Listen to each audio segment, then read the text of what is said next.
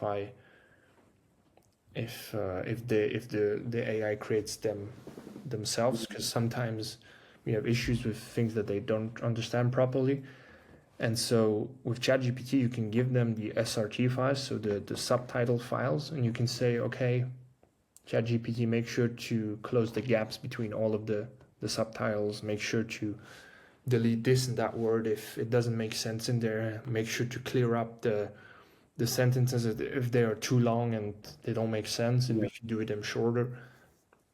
All of those things that I've programmed into, and now I'm kind of at the point I'm still optimizing it, where I can just put the file to ChatGPT and then ChatGPT gives the file back optimized and in a better way. So it's a lot faster than me having to go through every Yeah. subtitle and making sure that, oh yeah, there's no repetition in there and every word is spoken out correctly and all of Yeah. those things. And the transcription AI is very good, but it's not perfect. And in combination with ChatGPT, it saves me a bunch of time. That's just an example of how I use it. But there's so many different use cases of how you can use ChatGPT because you can just ask them anything. It's crazy. Yeah. Even now I, with I 1,000 things you can do. yeah. No, I was gonna add to what you said and say I use it honestly to save myself time. And I think, a lot of people are scared about AI. This is my take personally. It's about how you use it. I think it won't replace what's in here. If this goes rotten, and if this goes rotten, it's over because this is why I also like to say try to my belief and I try to approach life like this now, especially as a copywriter, which is why I like to say you know, get experiences like traveling, like reading different resources. Don't always read the same books as everyone else. Read different things because this expands your mind and allows you to have different ideas, different connections. Take some time out of your day to go and live life, not always be on the screen, because this is how your mind starts to think and innovates and comes up with things like these. Journaling is very important as well. So yeah, Yeah, if you feel like your thoughts are overwhelmed, then just writing all of what you think on a piece of paper is very relieving. That yeah, it's been a yeah, it's been very helpful. But yeah, on the take of AI, it if you work with it instead of working against it, it's gonna bring you a lot more, and it's gonna bring again more value to the client and make more money to the client. If the client makes more money, you make more money. It all ties down back to that. And yeah, yeah, I think.